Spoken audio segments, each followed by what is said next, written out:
in the 14th century. While much of Europe was mired in famine, poverty, and endless war, a dazzling empire flourished in West Africa. This empire was powerful, prosperous, and built on a foundation of almost unimaginable wealth. This was the Mali Empire, and its incredible fortune flowed from a single, shimmering source: gold. The Mali Empire controlled nearly half of the entire Old World's supply, all of it mined from the rich, deep earth of its own territory. At the head of this golden empire was a man whose personal wealth was so vast, so astronomical, that even today economists and historians struggle to put a number on it. He was a king whose riches defy modern comprehension. His name was Mansa Musa. The scene shifts to an animated map showing a route from Mali to Mecca in the year 1324. Mansa Musa, a devout Muslim, decided to undertake the Hajj, the sacred pilgrimage to Mecca. But this was not going to be just any spiritual journey. This was a statement to the world, an event of such epic scale that it would echo through history for centuries. Mansa Musa didn't travel alone. He set out with a staggering caravan of 60,000 people. Imagine that for a moment, an entire city on the move, comprised of soldiers for protection, officials to manage the logistics, scholars, and a massive personal retinue to attend to his every need. It was a procession that stretched for miles across the Sahara Desert, a golden river of humanity. Among this enormous crowd were 12,000 of the king's personal servants. And this is where the details become truly mind-boggling.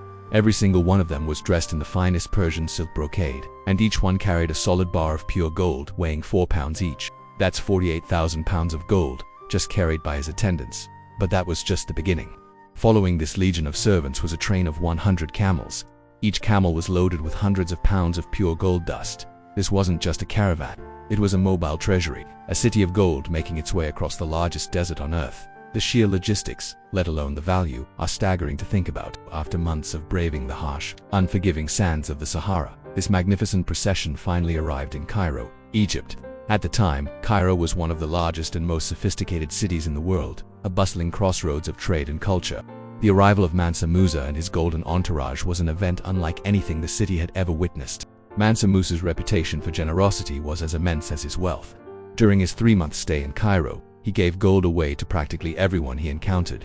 He showered the poor with gold nuggets, bestowed lavish gifts upon the Sultan of Egypt and his officials, and spent fortunes in the local markets, paying for goods with pure gold. He held nothing back. His intention was to be charitable, to display the piety and prosperity of his kingdom. However, his generosity had an unexpected and dramatic consequence. He poured so much gold into Cairo's economy that he completely overwhelmed it. The sheer volume of new gold caused its value to plummet. The price of gold crashed and, according to historians, it took the region more than a decade to fully recover.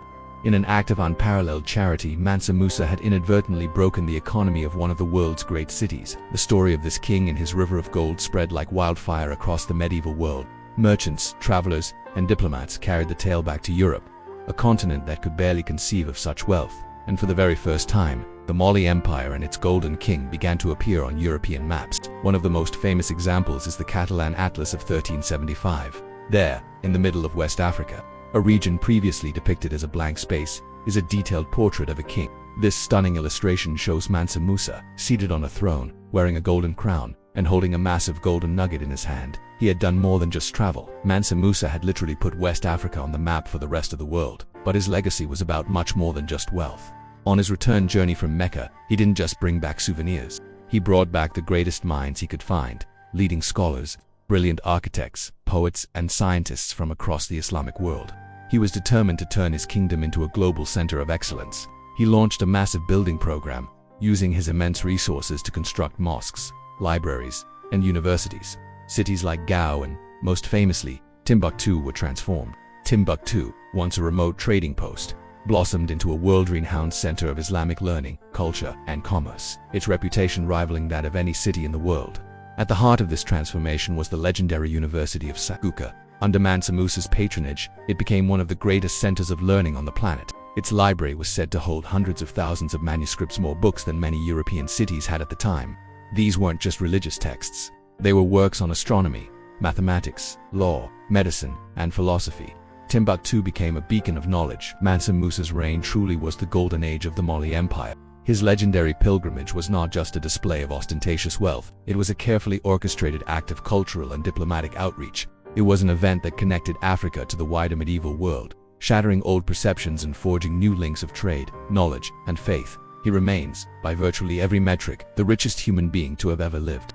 A king whose wealth wasn't just a number, but a force of nature so powerful that he could change the world simply by giving it away. Thank you so much for watching. If you found this story as fascinating as I did, please hit that like button and subscribe to our channel for more journeys into the most incredible stories from our past. We'll see you in the next video.